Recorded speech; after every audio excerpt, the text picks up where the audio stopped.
Hi, my name is Mohit Arora. I'm a distinguished engineer and a software security architect at Dell. And I'm Richard Tonry. I am a distinguished engineer and a firmware security architect at Dell. And we're here today to do our presentation, Anatomy of a Vulnerability Response, a view from the inside. So first, the legal stuff. Good. Done. All right. Next. So we've heard that it's good to start any good presentation with a story or a question. So Or anecdote. anecdotes, yep. Our obvious question would be, what's all the nonsense about anatomies and vulnerabilities? I'm glad you asked, because we'll find out. Right. We wanted to give you a quick overview of our objectives for today. We want to give you a view from the inside, and what we mean by that is really our perspective as a large organization in the industry and how we handle vulnerability response and researcher engagement. We also want to walk you through an example vulnerability and then touch on the engagement with the security community and then leave you with some key takeaways. Right. But first, we're going to start with a story. A story of the life cycle of a vulnerability. So, once upon a time, it all starts with a researcher, right? The three little pigs, who discovers a really interesting but potentially widely impacting vulnerability. You know, being the responsible researcher interested in protecting the industry, they decide to notice the organization to address the issue. So after reporting the vulnerability, unfortunately, maybe things don't go quite as expected. And in the meantime, there's the big bad wolf, the threat actor, right? The threat actor could be a nation state or an individual who could be impacting our customers, you know, by huffing and puffing and blowing, you know, these vulnerabilities around to take advantage or even, you know, potentially profit from the malicious use of these vulnerabilities. And then there's the vulnerability. This is Mr. Bility. Mr. Bility is actually based on a bacteriophage virus, in case you guys are wondering. But in this context, the vulnerability in the story is neither good nor bad. It's just really how it's used. So does any of this really start sounding similar or familiar to y'all from a story standpoint? You know, have you faced any of this as a researcher, as an industry leader, you know, or customers, or like maybe, I guess, the threat actors? All right. Any threat actors in the audience? And then just wanted to touch on the note on the characters, the pig characters. This is a theme we're carrying over from our last RSA talk 2 years ago. So if you're interested in something like how do you threat model flying pigs, you may want to check that out. Yeah, it's fun. Yep. So every, you know, corporate presentation has to have at least one collaborative workspace image. There you go, right? Done. And so what we're here to do is provide you a view from the inside, as Mohit said, right? A view of a vulnerability response from inside the organization or industry perspective and how it relates to the engagement with the security researcher community. So, but, you know, why us, right? What makes us qualified to stand up here and you know, be talking to you guys today? Well, we're industry representatives, right? We've been through a lot, actually, in our own growth and security maturity. So we have a lot to share, and we're here to give back, right? And hopefully help others that might be facing some of the same challenges that we did. So things that we found that impact how an organization responds and manages to the vulnerability is the size of an organization, the number of products that you have to deal with, the technology stack, and the depth of your technology stack. And then the types of vulnerabilities, and some of them, you know, being, you know, pretty transformational from an industry standpoint. Yeah, and touching on the transformational aspect, you know, those are really a key driver, those vulnerabilities in evolving our organization and maturing it. But also, you know, we're just going to be one example of that. There's a lot of that's happening across the industry. But it's those improvements and security maturity initiatives that have really, you know, helped move the industry along. And a lot of that, as we'll get into later, is really based on the influence of the security researcher community as well. And so they've helped shape a lot of aspects of vulnerability response. How do we do mitigations, especially at scale, like what we deal with. So that's our perspective that we want to walk you through here today. So let's start with the size of an organization and what impact that has, right? You know, what is it really about the size of an organization? Well, there's a few key things that we want to focus on. If we just take our organization at Dell, we have a diverse product portfolio, right? We have products that span from hardware, firmware, to cloud, mobile apps, the full gamut, right? In addition to that, you know, we have thousands of partners and suppliers feeding the supply chain to enable those solutions and products. And then on top of all that, we have a huge customer base that we need to continue to support. So you can start to imagine a little bit about what the scale looks like when the researcher will report a vulnerability into the organization on any one of these hundreds of products, right? Yeah, well, I guess it wouldn't be an interesting talk if we only had like one product. Right. Right? Well, So, but what we're going to walk you through here should help with companies of all sizes. We don't discriminate. yeah, well, and then this is just one of the complexities when looking at the scale of an organization. So let's talk about another. So let's consider the technology stack, right? Especially the depth, as I talked about, the technology stack that the organization supports.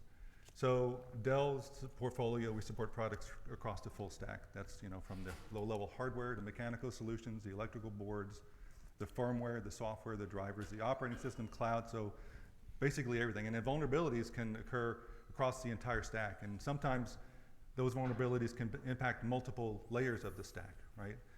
And so this actually can impact your ability your velocity to mitigate across the stack. So, for example, hardware-based vulnerabilities or firmware-based vulnerabilities, these tend to be one-to-one type vulnerability. So one product, one vulnerability, one fix, one release. So these tend to be model specific. So at Dell, we're supporting, let's say, 500 PC clients at the same time, each individual product. And that means there's 500 things to validate and release. And then look at, let's say, at the driver level or the OS software or cloud layer. These tend to be like one-to-many fix, where you can fix it one time and then distribute it, with that one fix pretty widely. So it's significantly faster. So days, minutes, hours potentially, if it's clouds, to months for firmware and hardware. So, but wait, right? There's more. Oh, yes, there is. That's not the only thing we need to consider. So let's touch on the different types of vulnerabilities that we have to handle and consider that get reported into our organization or any organization. From our perspective, there's three categories. The first being leverage components, right? These are vulnerabilities impacting an embedded component, probably used across a lot of your products in your organization. And the way we look at it, it really puts a crack in your foundation, right? And impacts your whole portfolio when you have one of these. Right, and then next is supply chain. Supply chain impacting your products and vendors and requiring tight alignment and consultation. So, if you don't have a good relationship and engagement with your partners, then you're potentially left to paddle on your own. On your own, yep. The third bucket we have is zero-day, or ones that are actively exploited, right? Those, as we all know, require an expedited timeline and acceleration to remediate and address, and just they come unannounced, right? They're destructive, they're fast, they're disruptive to your customers, the industry, and then leave you exposed a bit. Yeah, or a lot. Or a lot. A lot exposed. And then there's scale of releasing. How do you release at scale, Richard? Yeah, right. And, how do you release hundreds of updates within responsible disclosure timelines? And then you got to communicate and disclose all those again at scale. Yeah, and then how do you prevent from zero-daying your customers? Yep. So yeah, let's pick on that a little bit, right? So we just take an example of a firmware vulnerability, like Richard had started, right? We have maybe 500 models we support on the PC side of the business. A researcher reports one vulnerability in one of those products. Firmware shares a lot of code. You're going to potentially have to update all 500 firmware across all 500 products. Then you got to go into testing and automation. Then you got to worry about releasing those 500 updates. And then you got to push them out to support sites, automatic updates, in our case, factories globally across the world. And then you get into the disclosure at scale, right? You got to figure out how to communicate these updates and the vulnerability, but keep it in the disclosure timeline, but also have all the updates available on the day of disclosure. So again, you can start to imagine, the scheduling that this will take to get this, right without putting your customers at risk at the end of the day. Right, and so now imagine all that, but having to do it for multiple vulnerabilities in parallel potentially, and that all need to take these factors into consideration, right? So we talked about like the size of the portfolio, across all your products at any given time. And then across all your suppliers and partners, there's some proprietary code or maybe third-party code that you need to deal with. And then all types of technologies, like I talked about, the mechanical solution, the electrical solution, the ANSI that you use for your UEFI BIOS firmware. ANSI, who does that? Yeah, well, I mean, all firmware engineers are ANSI, so. And then to JavaScript, and then finally, the urgency based on a 0-day report versus a coordinated disclosure. Yep. So, but all this is not even taken into consideration. Security is just one aspect of many people's roles in the organization, right? So the primary role is developing product and releasing products, right? So the vulnerability stuff is usually a secondary activity. Yeah, and then with that, we've kind of walked you through our perspective on different aspects of a large organization. Now we want to start getting into the anatomy of a vulnerability. Before we jump into our example, we wanted to give a quick refresher for everyone that may not remember, the high-level VR vulnerability response process. It starts with, the researcher finding the issue, right? And then they notify the organization, part of their responsible disclosure. The organization will then take the issue and send an acknowledgement to the researcher that they received it. And then they'll go and triage the issue. At the end of the triage phase, they'll be able to confirm the vulnerability is valid and then report that back to the researcher. And then they get busy into the remediation, putting together mitigations for the fix. And when they're ready to release, they can get into the disclosure phase with the researcher and disclose the vulnerability. Again, wanted a really quick ground level, overview of what that is, but so we can jump into the example. Right. So let's talk about an example that highlights the complexities and unique aspect of an organizational's vulnerability or VR response. Let's pick something, interesting, something complex. Sure. So here's a good one, the watchdog timer function vulnerability. So why this one? Well, we created a generic vulnerability as an example. It's a conglomerate of multiple events, actually multiple true events. It takes elements from some transformational vulnerabilities that we've dealt with in the past. And the primary reason for using an example is we want to remove the focus on the vulnerability itself and focus on the process. Or the anatomy of a vulnerability, right? Yeah. That's our That's title. the talk. So this is to emphasize the relationship between the security researcher community and organizations such as ours, Dell, right? Yeah, and I think lawyers also said it was safer to just pick a generic vulnerability. Yeah, well, you guys read the disclaimer, didn't you? Yeah, we're good. So, so vulnerabilities like this kind of impact organizations like ours, Yep. right? And and our customers. So, click. Sorry. And our customers and brand, right? It could be embarrassing as an organization, as a business, to have researchers call us out on our stuff. But in the reality, it's that discovery, right, by the researcher community that really helps us address the issues, even though it may be negative publicity for us. We assume that these vulnerabilities might already be out there and potentially being exploited by threat actors. However, it's the relationship between the security researcher community and organization to help identify and fix these issues. It helps the industry as a whole and thwarts the threat actor from exploiting the vulnerabilities.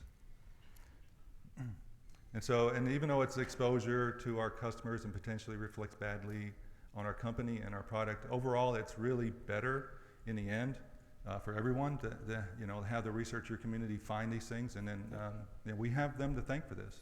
Yeah, and just to touch on that, the engagement with the researcher community, which we're going to get into quite a bit here, has really been key in changing the organization and securing our customers as well. So let's jump to this watchdog timer function vulnerability that we talked about. Mm-hmm. As we said in the overview, it all starts with the researcher finding the issue. They're probably very excited that they found this vulnerability in the watchdog timer function code. They've probably been spending their time and energy for days, weeks, or months looking at this issue and finding it. So, they've invested a lot of time from their perspective, right? They're also going to go ahead and write this up and report this to the organization. What we got to remember on the organization side is this is all them doing this voluntarily, right? They're pulling this together. They're going to do what's right and report this to the organization. They may have other priorities, right? They're researchers. They got to focus on other talks or research that they're working on. So they're really invested in this. So the next step was they write up the report. They send it to the organization. The organization will open and read the watchdog timer function and say, okay, well, I got to go deal with this. But the first thing that the organization needs to do and does is acknowledge the fact that they received the report. This is critical to start the communication that you need to have with the researcher. At this point, once the acknowledgement has been sent to the researcher, the organization can now start focusing on the next step, which is getting the initial triage and routing of the vulnerability. For small organizations, this may be a little simpler and easier and quicker because, they may have teams that are intaking the issue, but also fixing the issue. So it's all kind of part of the same organization within the company. But for the larger teams at scale and large companies, you may have a dedicated PSERT or product security incident response team that does the intake and communication with the researcher. And so they need to now evaluate the vulnerability, understand it, and so they can get it routed to the right product team that's going to actually fix it. Some of the issues that you could face here is the PSERT team, the team members in that organization may not be the experts in the technology stack where the vulnerability is reported or in the products. And if it's a complex vulnerability that's maybe spanning multiple layers of the stack or impacting multiple products, it may require rerouting the ticket a couple times before they find the right team. And so you can already start seeing there's delays, even in the initial phase, that are being added as the ticket needs to just get routed to the right team. And that's the goal ultimately, right? So next is the product team triage. So this is where we transfer the issue to the product teams that will mitigate the Watchdog timer function vulnerability. So now it's at the technology level to evaluate the issue, to find the impacted components to mitigate the vulnerability. And then this whole time, right, the research has been patiently waiting on a status update. So depending on how long it's going to take, it's really good to actually keep those open communications with the researcher with periodic updates. So now the team starts to investigate the full scope of the impact, to reproduce the issue, check the applicability of the vulnerability. This actually also includes potentially there might be other mitigations on your products that renders the vulnerability mitigated on your product. So those are mitigating factors, right? And so for a small organization, like Mohit said, right, it could be one team, but and then so potentially easier to maintain. But for a large organization, one of the problems that we have is the technology or the project or the product could span multiple teams or across the stack, right?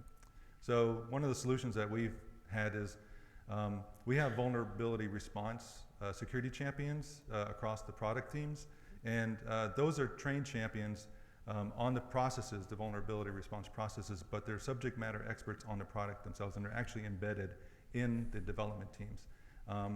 And additionally, depends on how large your organization is. If it's large enough, you may benefit from actually having a second level of triage at the product teams. And so these are somewhere between the product and the PSERT teams. And they're a secondary triage team, and they can actually help to ensure that the vulnerability is getting routed to the correct product teams. And the benefit there is that remember the product developers, their main job is to develop and release products. And so sometimes if you have a large organization, the vulnerability could have been routed incorrectly. And so those are really disruptive to the actual developers. And so having that second level of triage and direction can help further direct it to the right teams, reduce delays, but also prevent interruption of your product team.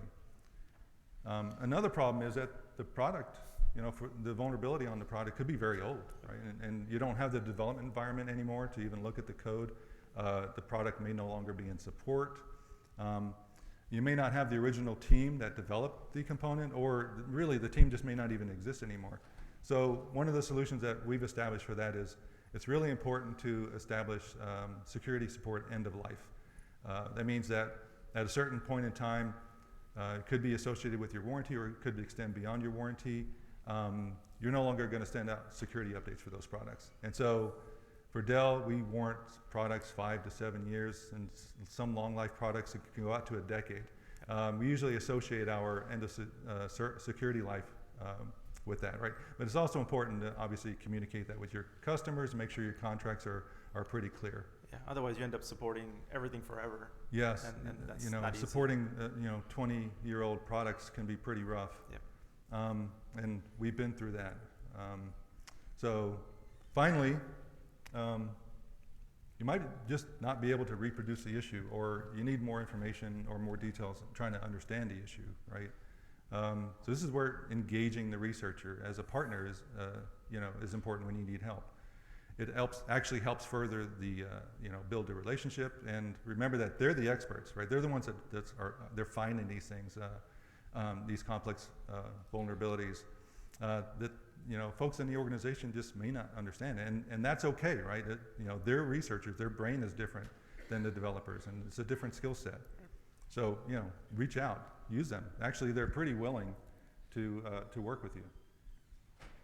And then all this time, remember, the researcher is waiting for an update on the watchdog timer function vulnerability.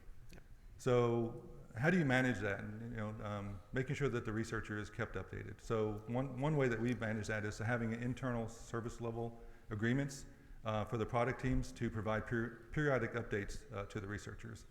The cadence can depend on the severity of the vulnerability, pending disclosures, or maybe the researcher has a deadline for submission for talks. So this communication directly impacts the relationship with the researcher as well. And remember that the researcher has no obligation to wait for any of this stuff. This is all voluntary, right? They're volunteering this stuff. So we have to respect that and respect their time and other commitments, like paper deadlines or maybe a talk at RSA. Another thing is that this open communication with the researcher can actually be reflected positively by the researcher once the researcher does publicly disclose. And, the opposite also can be true. We've seen talks where researchers discuss their bad experiences with some companies, and it's already mud on our face, right? They have a vulnerability. Yes, it's not great, but having the additional negative publicity due to a negative reaction with the researcher, it just further impacts the damage to your brand and your product. So at this point, the product team triage is complete, and so we confirmed the vulnerability. Yes, we found out. Okay, yes, we're vulnerable. So we reach out and provide an update to the researcher, who, like we said, until now has been, patiently waiting. Maybe. Or not. Right? It depends sometimes. Yeah. So once an organization gets a handle on the issue, they can start fixing it. Yep. So let's talk about that. Now the work begins for the remediation, getting the fix together. There's a lot of mayhem, if you will, that comes with it. This is where the product teams get the watchdog timer function vulnerability in their labs, and they need to figure out how to get it addressed and remediated. A lot of the timelines obviously depends on the severity of the issue and what's been aligned with the researcher on the disclosure, and that impacts the ability for the product team, on getting this addressed. Also, many times these are shared resources, right? So they may be focused, like Richard was saying, working on product development, and they need to shift their focus over to look at this watchdog timer function, right? And so, in addition to that, as we talked about earlier, right, if the vulnerability is complicated, it's impacting multiple layers of the stack or multiple product teams. Now, there's multiple teams that have to worry about this watchdog timer function all of a sudden. And we're not done yet, like we said earlier. Then you still got to validate, release, and then disclose, right? And again, this whole time, the researcher is still waiting for an update, usually, right? And this is probably the most time in the whole VR phase that the researcher probably doesn't get an update because the organization's busy off working. P-Search, product team's got it. Once they get the fix ready, then we'll start communicating. But the researcher's still waiting and saying, I submitted this weeks ago. Where's the update on this watchdog timer what's function? going on? Right. So we touched on a couple of problems there, right, in this phase. Let's talk about a little bit of the solutions for some of those and how we would address them. First, we talked about complex fixes that are impacting multiple products, multiple layers of the stack, multiple teams are, need to be coordinated, and requires a lot of planning around that. So what we've, learned and rolled out is having dedicated program management, to help the end-to-end process from development, test, release, validation, and disclosure, and treat the vulnerability like a program, like you would like any other project. And that's really helped and come a long way, especially for these complicated issues. The other thing we've talked about is the team's not having priorities, or they're busy off working on their, primary role or on development, and so setting those priorities has been an issue. And a lot of that can be solved if you work with your executives and really get the alignment tops down. And we've done this, and getting them to focus on security, making them realize the impact of the customers of not doing this in a timely manner, And then obviously the impact and the risk to the brand. So once you get your executives aligned, they can set the direction for the rest of the organization, and it really helps get things moving along. The other thing we talked about is the researchers may, even in this phase, just like the triage phase, run into issues trying to figure out the mitigation, right? Like Richard was saying, they may not be the experts in the security aspect of things, so they may need help. And so what Richard had mentioned in the triage phase to reach out to the researchers, I think that completely applies in this phase as well. They should see them as partners, reach out if and when needed. There are certain cases where there may be sensitive information that you're sharing, so you've got to be careful a little bit around that as an organization. Make sure it's not NDA or anything like that, or IP, right? Yep. So just check with your internal teams, legal, PCERT, whoever, and make sure you don't share anything sensitive, obviously. But we encourage the open communication even at this stage. And then, we talked about long remediation, also means long validation and long release timelines, right? And so the way, we decided to pull that together is, we will apply all the resources we can, have the teams in place, get the priorities set, but even doing all these things, sometimes you just can't squeeze 500 fixes in the 90 days or whatever the aligned disclosure timeline is. And so in those certain edge cases, you can still reach out to the researcher and talk about adjusting the timelines, right? We've noticed, at least in majority of our cases, they're open to that. Usually they understand the fix is going to be large scale because they found it, right? They'll know that this is going to impact everything you have. It'll take you a while to get it out. So it's nothing new to them that you're asking for, talking about adjusting the timeline. So do that. I think the only good thing there is the industry as a whole over the past many years has matured and responding to vulnerabilities quickly. So a lot of the organizations like ours, now can treat vulnerabilities as part of the business. And it's not a fire drill every time you get a report coming in and everyone runs around trying to figure it out. So now we can get into the disclosure as a next step. Okay. So now the org has completed the remediation of the watchdog timer function, and the organization lets the researcher know that they're ready to disclose. This allows the researcher to go into the next step, right? The publicly disclose, publish blogs, papers, or talks on the watchdog timer function. So now we're publicly disclosing. Now that we're doing that, this is actually going to potentially get a lot of attention, by the customers or by the media. And as part of that, the organization has to consider certain aspects of the disclosure phase. So one of the problems is that we have, especially on the large scale, is managing zero-daying our customers. When we release these fixes. So usually this depends on how quickly we can, roll these fixes out. Software, as we talked about, can be relatively quick, but the hardware and firmware can take weeks or even months to roll out. So there's some unique challenges here. Product updates that are released prior to public disclosure could be discovered, right, by threat actors by doing code comparisons of the code binary. If we disclose prior to patching everything, such as through release notes, that could clue in threat actors to potentially exploit the vulnerability before all the patches are rolled out. Yep. So we need to balance this with not disclosing early enough, which could also be a perception of silently patching security fixes on our products. So how do we address some of that? So one was we optimized our release cadence on our products to release faster. And then we actually have all our product updates released prior to publicly disclosing. And this gives us a balance, right? But every organization is slightly different, so you have to take a different approach. Sometimes you have to reach out to the researcher and ask for more time, right? And so you should be open to having that discussion with the researcher. So the other concern here is, are these vulnerabilities being actively exploited, right? Because up to now, we've been really talking about vulnerabilities that aren't actively exploited. If they're actively exploited, that's a 0 day. So, so what happens when we find out that they're actively exploited in the wild? Well, that shifts the response, right? It shifts the response time to hours versus days, weeks, and months. And traditionally, in this case, the security community really comes together in these situations, band together quickly, and it allows other reactive options, such as working with the industry security partners and vendors to help in cases like using antivirus to block attacks, requesting operating system vendors to block vulnerable drivers, asking certificate authorities to revoke certificates, or instructing customers to turn off a bias setup option or a software setting if there's a control for it.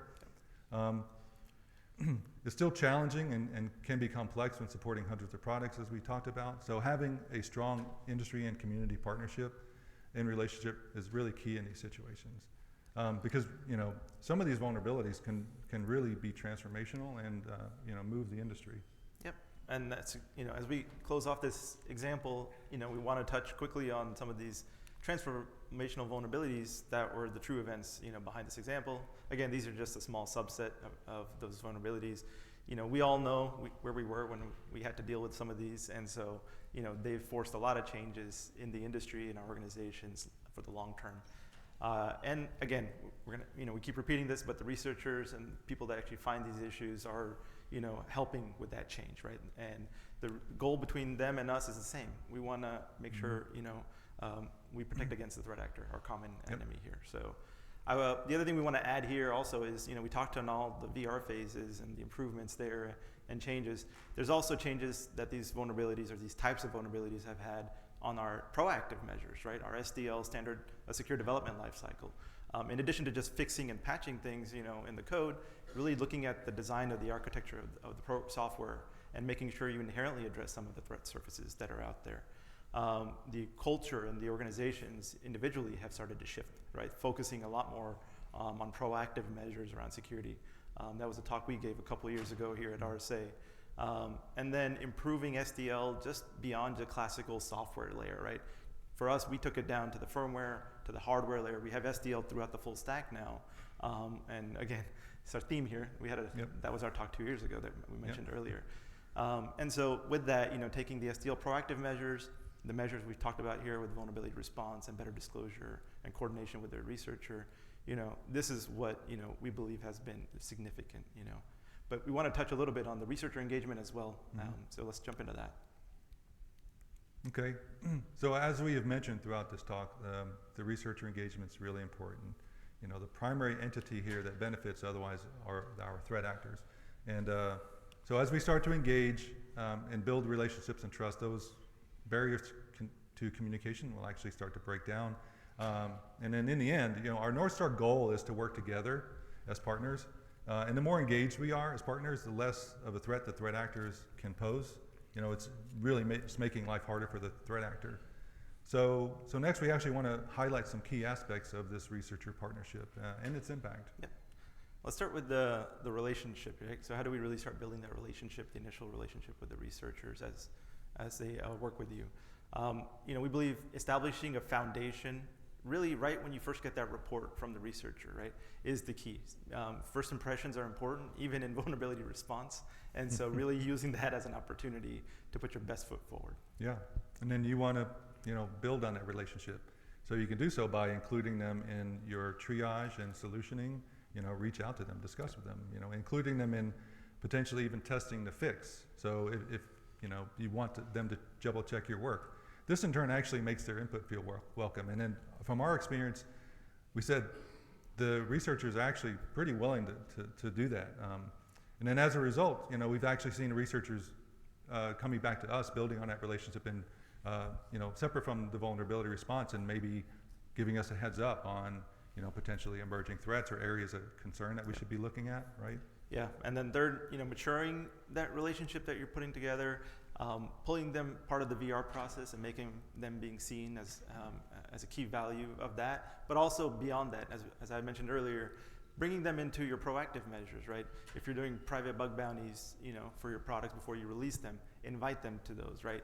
Bring them into your organization as speakers or presenters to talk, to present to your team members, to elevate them and mature them from a security perspective.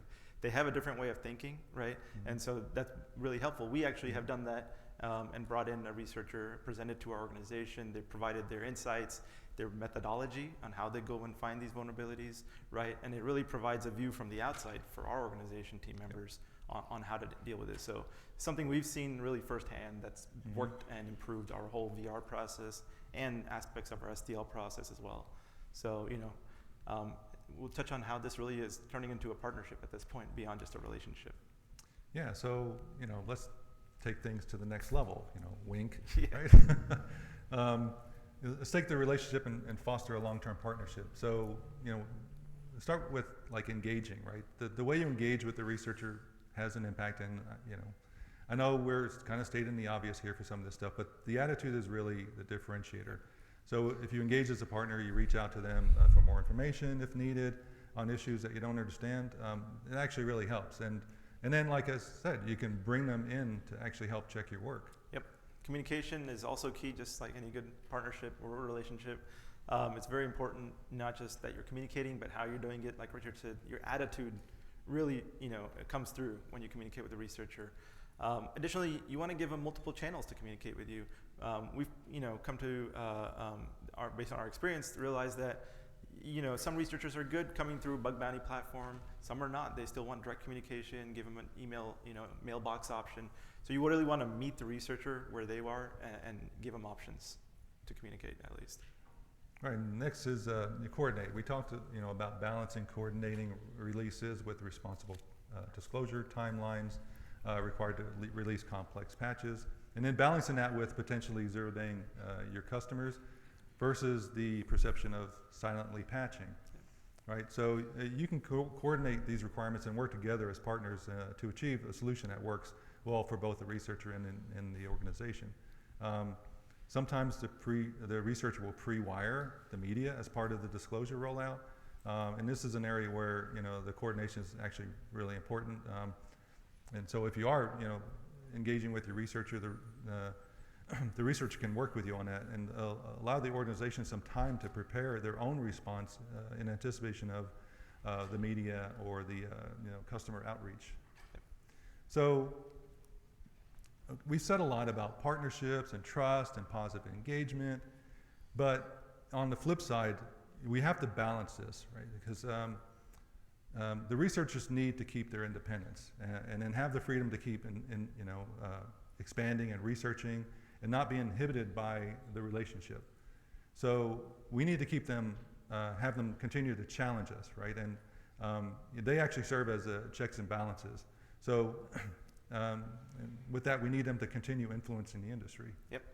So let's touch on that a second. There's some key aspects and metrics that we can use to realize the influence they've had on the industry. Obviously, our traditional CVE chart, the number of CVEs reported year over year going up. That's important, obviously, because we're fixing issues, finding them together as partners, and protecting the products and the customers.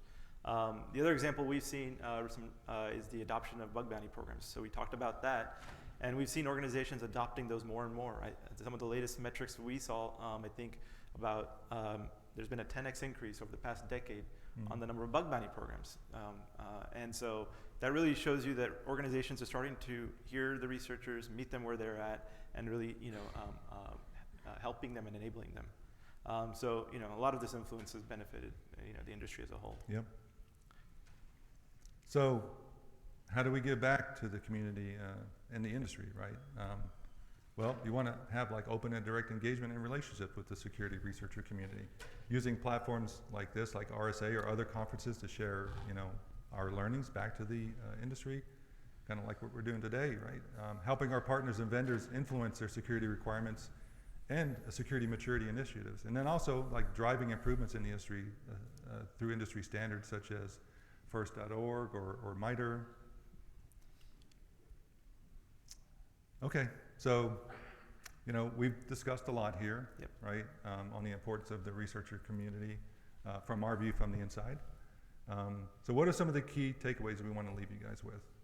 Well, one is the vulnerability response versus scale. So as we talked about, the scale of an organization, the number of products you support, the depth of the technology stack, the type of technology you support, it directly impacts your VR process, including your velocity, your disclosure timelines, and then the researcher requirements, and then the researcher engagement relationship. So you want to find that right balance, as we talked about, to moving fast and working with your researcher, and then protecting your customers. Yep. Second, we have your security community engagement. I think the key things to remember there: one, you want to make sure you might want to make sure you understand that you have the same goals as the researchers, right? They're trying to protect your products and your customers, so you want to see them as partners, and then you know, you want to have positive engagement, you know, and make sure that as you come across positively and you understand that will be a positive reflection back onto you and your organization as well. So doing anything less just doesn't make sense.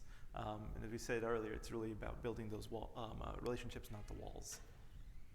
Yeah, so what is the researcher community contribution here, right? The reality is that they're providing a service to the industry, right? And as I said, right, they're the checks and balances to the industry. They're the driving force for some of the improvements that we've seen in the industry, including the security maturity initiative that a lot of companies are doing. And then they're ultimately helping protect us as customers, as businesses, from the real bad guys, right? Those threat actors. The wolves. Yeah. Yep. And then finally, you know, what's the industry's contribution here? Well, being involved, as many of us are, right? Join industry bodies, set standards, you know, get consistent in how we operate. Giving back, as we talked about in the previous slide, you know, just sharing information and your learnings. And then, you know, more directly with the researchers, you know, making sure you give them the credit, you know, along with like CVEs and your disclosures, you know, invite them to the paid bug bounties, just making sure that their time, effort, and energy is really recognized. So with that, you know, let's talk about how you can apply what you've learned here today. For the researcher community, you know, continue doing what you're doing, right? It's been working, we talked through that. But also, you know, build the relationships from your perspective. As a researcher, look at the opportunity when you report something as an opportunity to build a relationship with the organization, right? And working with them. And then continue also working with industry bodies to influence those, and then extend that influence into government policies, which, you know, are coming out every day, it seems like. Yeah, and if you're an industry representative such as us, you know, working at the organizational level, you know, build relationships, you know, learn from each other, right? Do things like we're doing today, right? Is attend an RSA conference and do a talk, you know, share your learnings. Yep. Work with researchers as your partners, as we mentioned throughout this talk, and then use these lessons to learn to help drive SDL maturity within your organization and potentially even beyond. Yep. So, thought we were done. One last thing. What's next? And we had to address the big elephant in the room. What about AI? You know, we all know AI is here. It's going to be a huge threat landscape. And, you know, we're really going to have to work together to secure it, you know, as an industry, as a community, and then really address the threats and then the vulnerabilities we know that will come with it and that we've already started to see. So, you know, that's something to look forward to. Yep, and this is definitely a space that threat actors can take advantage of, you know, but the reality is that this is a completely different monster, right? A different animal, right? So with this technology, there's some potential for some real good, but it's also a vastly new threat landscape. So as part of the security industry, you know, there are concerns, but, you know, we think that even our threat actors of today should be concerned. Yep, exactly. Yep. And by the way, that is our only AI-generated image in the whole deck. We actually use an artist to do all the other artwork. So that's it. That's our talk. Thank you so much for coming. Yeah, thank you for coming. We really appreciate you guys attending. Really enjoyed it. Appreciate it. Hope you guys learn something from it. And if you have any questions, you can ask today, or here's our contact information. You feel free to reach out. You know, as we said, we're really interested in helping the industry and giving back, and so this is one way that we can do it. Yep. Thank you so much. Yep. Sorry. Good morning, guys. Thanks for the presentation. I do have a quick question. You did not talk much about the researcher in the sense of most companies do not automatically talk to a stranger that sends you an email, calls you, and says, "I found a vulnerability, and here's all the information." That will never happen. So the question I have for you is, we try to partner with crowdsourcing type partners, but do you have any suggestions on outfits or vendors that can help companies that do not want? I don't know if the researcher from a bad guy and a good guy. I know that the information is right. I just don't know which game he's playing for. If he's playing for offense or defense. Right. And so the question is, since you don't know that whole relationship, we as an organization have no way to tell a good researcher from a bad one. What do you suggest companies, how should companies handle that? Because I think talking directly to a researcher is a very questionable approach. Yes, yep. Yeah, so a couple options. I think from the very beginning though, your sense of caution, that's the right entry into the relationship, right? So anytime you enter a relationship, you know, you're going to have a certain level of caution. So you need to build that trust. It's not going to be immediate or automatic. If the researcher comes to you and they don't have any credentials or creds, take the information that they're providing, take a look at it. If you agree that it's really a vulnerability, that's already some goodwill, right, in a relationship. Yep. Then you can potentially reach out and work and start building that relationship. You can also, if you have relationships with other researchers, it's a small community, you can, you know, reach out and ask them for their opinion, right? But yes, I mean, here in a euphoric world, anyone who comes to us, we can say, hey, thanks for the information, you know, we love your researcher, but the reality is we know better, right? We know how to manage relationships, and so don't abandon your sense of judgment, you know, in engaging researchers, because, you know, as you said, right, it could be a, you know, an exploit or potentially a social engineering itself, right? So Yeah. that's my suggestion. Yeah, and I think if you're, you know, giving them the option of bug bounty, you know, platforms that you're on, and they're coming through that, then you have a clear answer as well, right? They're doing this for the right reasons. Yeah. And so, you know, for the other cases, as Richard said, you got to start slow and build your trust with them, right? And it's a two-way street, right? I'll allocate a follow-up question. Do you think it's better to have direct relationships with a researcher or indirect relationships with a researcher? That answer varies based on the Yep. researcher. So Yes. it's not an easy answer. Some researchers, and we've noticed, you know, we'll say we have bug bounty program, you want to come through there, and they'll say, nope, I want this engagement direct, one-to-one, and we honor that, you know, and we Yeah. support that. Yeah. Yeah. It also depends on your previous experience with the researcher, Yeah. right? If you know, maybe had a negative experience with the researcher, you know, that doesn't quite build trust, and so you may be a little more cautious with your interactions with the individual, right? But this is more of an individual statement, not necessarily the researcher community as a whole. Yeah. Usually you can also do a little research on them. Like Richard was saying, you look up their previous reports and vulnerabilities and get an idea of how their blogs come off and stuff. So Mhm. do some investigation on your side. Good. Okay. What do you think the roles of SBOM and HBOMs and VEX is in all this process? Does it help you, or does it make it more complex? Long term, it's going to help. Yeah. Right. It's going to accelerate the efficiencies we talked about. We believe having an SBOM, HBOMs will definitely help, especially in a large organization like ours, where, you know, we have teams moving around, products coming and going.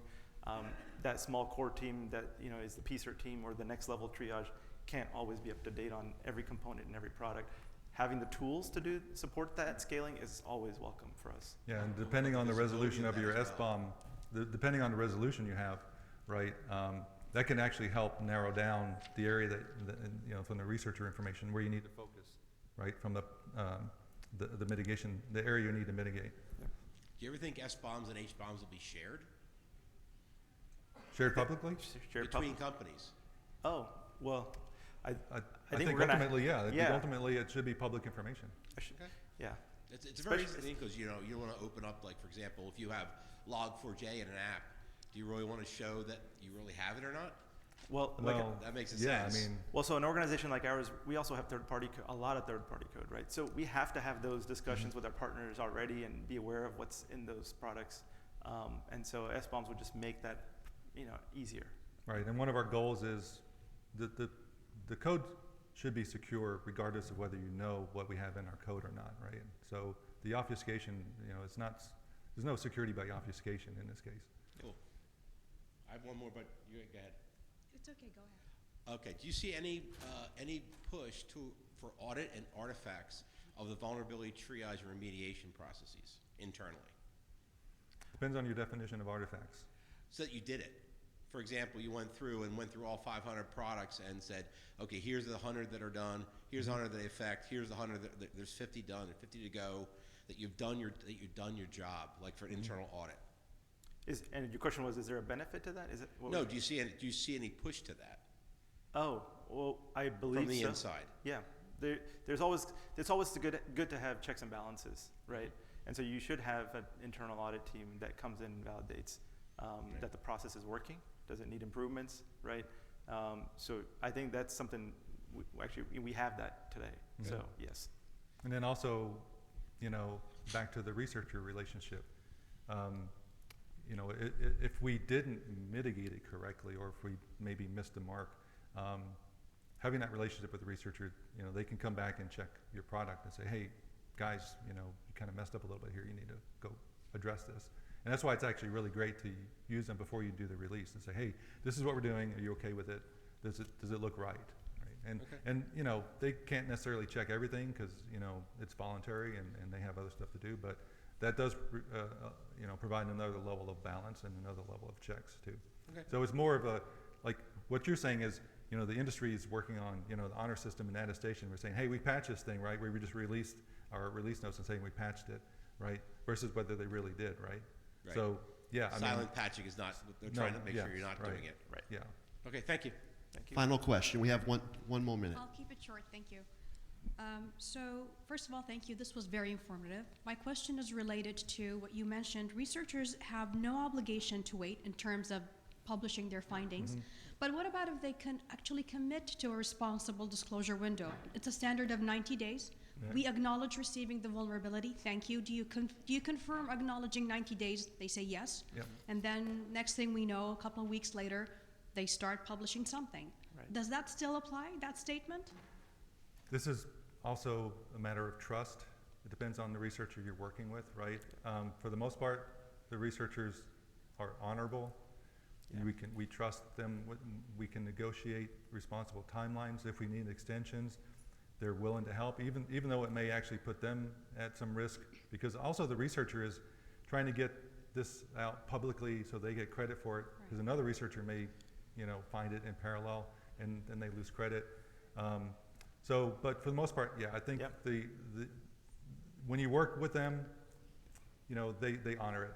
Sometimes it depends, like it's with any relationship, there's a matter of trust, and you know, sometimes somebody does something that you don't agree with, Yeah. but that's a learning from a relationship standpoint. Because they're But trying to build there's- their credibility as well, right? Yeah. Right. So if they're doing a lot of, you know, pre-disclosure and saying one thing and doing another, that's, you know, that's But they're still within their right. They're not really violating They're anything. not, it's Yeah. an honor, it's an honor system. Got it. Yeah. Thank you, appreciate Now, it. now with that caveat, if they're going through a bug bounty program or something like that, if they're not directly independently contacting us, Right. then there's some other requirements from a bug bounty that's a program. good point. Yeah.